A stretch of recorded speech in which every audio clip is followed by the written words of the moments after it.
Hi everyone, welcome to Studency. जैसा कि आप सब जानते हैं, यूपीएससी इंटरव्यू चल रहा है। उसकी कड़ी में मैं लगातार रिव्यूज कवर कर रहा हूँ कैंडिडेट का। कोई डाउट हो कमेंट कर देना, मैं अगले कैंडिडेट से वो चीजें पूछ लूंगा। सर, सबसे पहले स्वागत है चैनल पे आपका। Thank you. नाम, मीडियम अटेम्प्ट क्या है आपका और कहाँ से आते हैं? My name is Anshul Avasthi. I belong to Bhopal, and this is my fifth attempt first interview. Okay, तो कितने मिनट चला है और कैसे क्वेश्चन पूछे गए आपसे? चढ़ा 30 to 35 मिनट चला है अराउंड, ओके। और क्वेश्चंस करंट अफेयर्स से थे, डेप्थ से भी थे, मिक्स क्वेश्चन। ओके, थोड़ा क्वेश्चन का आप रेंज बताएंगे कि जैसे करंट से क्या पूछा या फिर डेप्थ से क्या इंटरनेशनल पूछा? अफेयर्स पूछा, जो भी हो रहा है, इजराइल हमास हो रहा है, जो भी इवेंट्स हो रहे हैं, तो उसमें ओपिनियन पूछा मेनली। आपकी और हॉबी? हॉबी पे क्वेश्चन नहीं आया मेरा। ओके, आपका कौन सा अटेम्प्ट है आपने बताया? This is fifth attempt. Fifth. और पिछले सर मेंस आपने लिखे हैं? हाँ, मेंस लिखे, मेंस क्लियर नहीं हुए हैं पिछले 3। ओके, तो सर ओवरऑल एक्सपीरियंस क्या रहा इंटरव्यू का हॉल का आपका? ओवरऑल एक्सपीरियंस तो यही कहूँगा कि बहुत अच्छा एक्सपीरियंस है। आप अगर मतलब एक ड्रीम होता है सबका यहाँ पे आने का, तो हाँ। उसको फुलफिल करने के लिए तो सब खुशी-खुशी आइए, खुशी-खुशी दीजिए, और कोई ऐसा डरावने का कुछ माहौल नहीं होता है, आराम से बात होती है। जैसे मैं आपसे कर रहा हूँ, वैसी नॉर्मल बात होती है। So this common thing. Medium क्या था आपका? इंग्लिश में भी। English medium. जी। ओके, सर आप इस पूरे जर्नी ने आपको क्या सिखाया है कि जो बिगिनर के लिए आप मैसेज देना चाह रहे हो कि ये चीज़ें कुछ आप ना ही करें तो बेटर है? बीच में तैयारी नहीं छोड़नी चाहिए, मतलब परसिवरेंस रखिए, अगर नहीं हो रहा है तो फिर से ट्राई कीजिए। साथ में कुछ और करना चाहो तो आप कर सकते हो, पर अगर अगर एकदम पैशनेट हो इसके लिए, तो यूपीएससी ने अटेम्प्ट दिए, धीरे-धीरे करके अपने हिसाब से दीजिए। करंट अफेयर से कोई चीज़ें पूछ गई आपसे? ओपिनियन ही पूछा कि इंडिया यूएस, मिस्टर ट्रम्प वगैरह का क्या सोचते हो आप? बेसिक क्वेश्चंस थे, कुछ ऐसे स्पेसिफिक मुझे ध्यान भी नहीं आ रहे। एवरेज कितना टाइम चला आपका इंटरव्यू? 30 टू 35 मिनट्स, 30 से 35 मिनट। करंट अफेयर की बात करें तो यूपीएससी में करंट अफेयर का काफ़ी कुछ हुआ है। जी। कहाँ से तैयार किया था और कैसे तैयार किया था? करंट अफेयर्स मैं डेली न्यूज़पेपर पढ़ता हूँ, तो वो मेरी हैबिट ही हो गई है शुरू से ही। तो उसके थ्रू साथ में आप किसी मैगज़ीन को हम साथ में लेके चल सकते हैं। मैं ऐसे योजना फ़ॉलो करता था, और कोचिंग मैगज़ीन्स भी जो आती हैं, उसको भी आप देख सकते हो। ओके, प्री मेंस की तैयारी आपने साथ में की थी या फिर पहले प्री पढ़ा था फिर मेंस पढ़ा था? नहीं, साथ में अप्रोच किया है। ओके, ऑप्शनल क्या था आपका? Political science. Political science. Political science को ऑप्शनल को कैसे तैयार किया था और किसी को चूज़ करना हो ऑप्शनल तो कैसे करना चाहिए? क्या-क्या फैक्टर होना चाहिए चूज़ करने के लिए? वीडियो कंटिन्यू करने से पहले अगर आप यूपीएससी 2025-26 के लिए बेस्ट अफोर्डेबल कोचिंग की तलाश कर रहे हैं तो फिर ये वीडियो आपको काफी हेल्प करेगी। पीडब्ल्यू ओनली आईएएस की तरफ से 2025 के लिए प्रहार और टाइटन 2 बैच लॉन्च किए गए हैं। प्रहार इंग्लिश और हिंदी में है जो कि 7,999 में प्रोवाइड हो रहा है, वहीं टाइटन 9,499 में प्रोवाइड हो रहा है। लेकिन आप 2026 के लिए तैयारी कर रहे हैं तो उसके लिए 2 बैच है, संकल्प और टाइटन। अगेन संकल्प इंग्लिश और हिंदी में है और टाइटन इंग्लिश में है जो कि 11,999 में प्रोवाइड हो रहा है। और इन पे भी अगेन आपको डिस्काउंट मिलेगा कूपन कोड स्टूडेंसी 500 यूज करने पे। बट आपका प्रीलिम्स में बार बार दिक्कत हो रहा है। प्रीलिम्स के लिए अगर स्पेसिफिक तैयारी करना चाहते हैं तो इनका 2 बैच है। प्रीलिम्स पावर प्रेप जो कि 7,999 में प्रोवाइड हो रहा है। इसमें आपके कॉन्सेप्ट रिवीजन के साथ साथ प्रैक्टिस भी आपकी हो जाती है। पर आप उनमें से हैं जिनको प्रीलिम्स की रिगरस तरीके से प्रैक्टिस करनी है तो आपको इनका आरपीपी प्रोग्राम देखना चाहिए,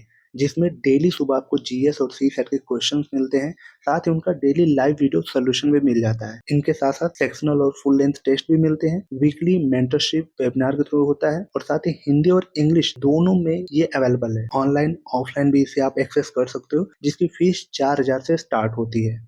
अगर आप बेस्ट ऑप्शनल की तलाश में तो मार्केट में बहुत ही प्राइस पॉइंट पे आपको ऑप्शनल मिलते हैं, लेकिन यहाँ पे आप जो स्क्रीन पे देख रहे हैं ये ऑप्शनल जो कि हिंदी और इंग्लिश दोनों में अवेलेबल है, मात्र 8,999 में प्रोवाइड हो रहा है इनके टॉप के एजुकेटर के द्वारा। साथ ही इनका एक स्पेशल 3 साल का प्रोग्राम है प्रारंभ, जिसमें आपको यूपीएससी के ए टू जेड प्रिपरेशन के साथ साथ कोई इंडस्ट्री ओरिएंटेड भी रेडी किया जाता है। इसमें हार्ड स्किल और सॉफ्ट स्किल दोनों सिखाई जाती है। और साथ ही अगर इसके क्लास फीचर की बात करें तो इसमें क्या क्या मिलने वाला है, एनसीईआरटी, जीएस, ऑप्शनल, सीसैट, इन सबकी बेसिक टू एडवांस क्लासेस आपको प्रोवाइड होती है। इसके साथ साथ आपको प्रैक्टिस के लिए प्रीलिम्स और मेंस की टेस्ट सीरीज भी मिलती है। इन सारे बैचेस पे आपको अगेन डिस्काउंट देखने को मिलेगा, कूपन कोड स्टूडेंसी 500 यूज करना आप। और सारे बैचेस का लिंक मैंने डिस्क्रिप्शन में दिया है। चलिए अपने वीडियो को कंटिन्यू करते हैं।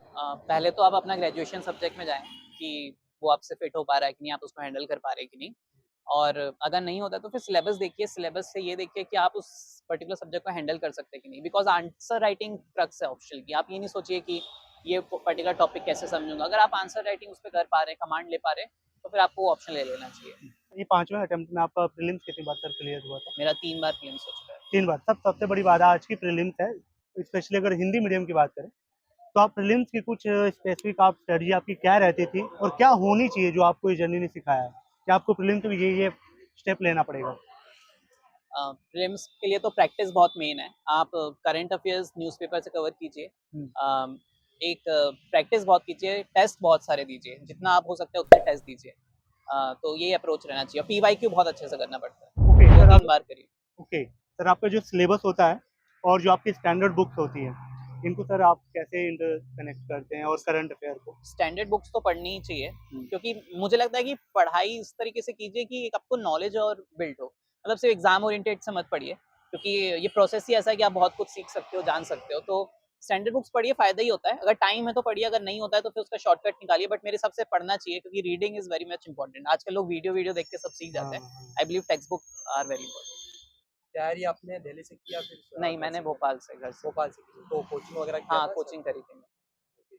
यूपीएससी के लिए कोचिंग जरूरी है क्या कि सेल्फ कर सकते हैं? नहीं, ज़रूरी नहीं है। नहीं है। क्योंकि एक टाइम तक ही आप कोचिंग का पीरियड होता है, 1 साल तक या जितना भी आप ले रहे हैं। उसके बाद तो खुद ही खींचना रहता है। तो आप वो चीज़ खुद से कवर कर लो तो फिर ठीक है।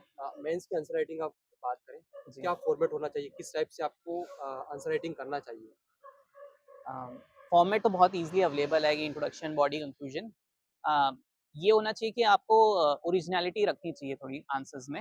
ऐसा भी नहीं कि जो सामने वाला कर रहा है बिल्कुल वैसे ही कर लो, और क्लैरिटी होनी चाहिए। पेज में मतलब एकदम थोड़ा दिखे रिप्रेजेंटेड, उसका प्रेजेंटेशन वगैरह सब अच्छे से रहे। This is important. भले आप थोड़ा कंटेंट कम भी लिखो, 150 के बदले 120 वर्ड्स लिखो, बट ऐसे ही 3-4 पॉइंट एकदम अच्छे से प्रिसाइज़ होके सुंदरता से थोड़ा-सा लिख दो, तो मुझे लगता है काम हो जाएगा। ओके, हिंदी मीडियम का लगातार रिजल्ट जो है रेशो कम होता जा रहा है, जी। क्या मानते हैं आप इसको? मैं तो इंग्लिश मीडियम से हूँ, तो इतना मुझे उनकी बातें या पर्सपेक्टिव नहीं मालूम है। बट ऐसा नहीं है, मुझे नहीं लगता कि ऐसा कुछ डिस्क्रिमिनेशन सॉर्ट ऑफ है, काफ़ी अपॉर्चुनिटीज़ मिलती हैं।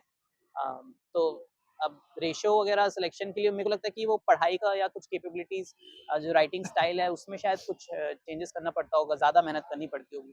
तो उसके बारे में मैं अवेयर नहीं हूँ, तो मैं कुछ बोलना नहीं चाहता। सर, यूपीएससी में आप लिख के ही पास हो सकते हैं और रैंक डिसाइड होती है आपके 3 फैक्टर जो आपके एथिक्स, ऐसे और ऑप्शनल। हुँ। इन तीनों को प्रीलिम से पहले कितना परसेंट कंप्लीट कर लेना चाहिए? क्या लगता है आपको? अगर कोई बिगिनर है तो वो अपना ऑप्शनल तो पहले खत्म कर ले। हुँ। एथिक्स आप बाद में भी कर सकते हो, बट ऑप्शनल पहले से खत्म हो जाना चाहिए। और ऐसे की प्रैक्टिस, ऐसे तो ऐसे ही आप पढ़ते रहिए, लिखते रहिए, मतलब उसको एकदम एक जनरल तरीके से लेके चलिए। वो मेंस के बाद प्रिसाइज़ हो जाते हैं। ओके, अगर कोई अफ़ोर्ड नहीं कर पाता फ़ीस वगैरह, तो उसके लिए आप कुछ फ्री यूट्यूब चैनल, कम्युनिटी या फिर फ़ोरम कुछ सजेस्ट करना चाहें जो आपने यूज़ किया हो और मैगज़ीन्स वगैरह? अब मैं ऐसे स्पेसिफिक तो नहीं बताऊँगा, बट जो भी मुझे टॉपिक जैसे समझ नहीं आता था, तो मैं हुँ, उसको गूगल यूट्यूब में टाइप करो, समझ लो। हुँ। तो ऐसा आप अप्रोच कर सकते हैं, बहुत सारे अवेलेबल है। मैं तो कहूँगा ये बहुत अच्छी बात है कि फ्री में बहुत सारी चीज़ें अवेलेबल होती हैं आजकल, तो उसको यूटिलाइज़ करके आप अपनी प्रिपरेशन कर सकते आंसर राइटिंग के वैलिडेशन के लिए क्या-क्या रिसोर्स रहे हैं आपके? हैं। न्यूज़पेपर, ओनली इस कौन-सा? बार तो बिल्कुल न्यूज़पेपर, हिंदू, इंडियन एक्सप्रेस दोनों। ओके, सर लास्ट मैसेज दो 2025 का जो तैयारी करने वाला है, वो कैसे करें? तैयारी के लिए तो ये है कि अब प्रीलिम्स आ रहा है, तो आप जनवरी आ चुका है, तो आप प्रीलिम्स ओरिएंटेड स्टडी करने लग जाइए। जितना हो सकता है पीवाईक्यू दीजिए, मॉक टेस्ट सॉल्व कीजिए, और अगर नंबर कम आते हैं तब भी टेस्ट सॉल्व कीजिए। लोग नंबर कम आते हैं तो हट जाते हैं पीछे। हुँ, तो जितना आप प्रैक्टिस करेंगे उतना अच्छा है, क्योंकि एग्ज़ाम में ओरिएंटेड हुँ। स्टडी ना करके हुए ऐसा सोचिए कि अपने आप को कैसे बढ़ा सकते हो, अपने आप को कैसे लिमिट्स को पुश कर सकते हो। पूरी जर्नी ने क्या सिखाया आपको? जर्नी ने ये सिखाया कि एक एन्जॉय करना चाहिए नॉलेज को गेन करने के लिए। जैसे प्रेसिडेंट कलाम जी ने कहा था कि हुँ, knowledge never goes into waste. तो उसको अपना गेन कीजिए, नॉलेज गेन कीजिए और कॉन्फिडेंस रखिए, तो ज़िंदगी में कुछ ना कुछ तो हो जाएगा। ये नहीं होगा तो कुछ और हो जाएगा। बिल्कुल। Thank you so much. Thank you, thank you. Sir thank you so much. Thank